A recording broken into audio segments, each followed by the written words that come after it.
என்ன ஃபோன் அடித்தாலும் எடுக்க மாட்டேங்கிற? வீட்டுக்கு போனால் ஆள் இல்லை, சம்மந்தமே இல்லாமல் இங்கே வந்து ஏன் இருக்கிற? ஒரு பொண்ணை லவ் பண்ணேன், அவளுக்கு கல்யாணம் ஆயிடுச்சு. இதெல்லாம் எப்போ நடந்துச்சு?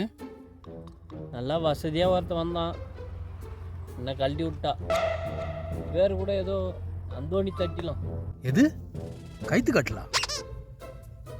மல்டி 2 நாளைக்கு முன்னாடி கூட எனக்கு ஃபோன் பண்ணா, நீ இல்லைன்னா செத்துருவேன் அப்படின்னு சொன்னான்.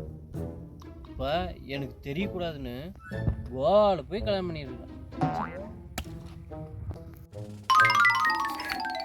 கோவாவில் கல்யாணமா?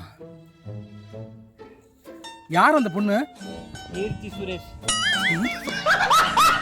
புருஷனோட மொத்தம் கொடுத்து நான் பார்க்கணுன்னு வாட்ஸ்அப்பில் ஸ்டேட்டஸ் வைக்கிறா. ஐயையோ, முத்திருச்சு, ஓடிடுவான், இல்லைன்னா கடிச்சிருவான்.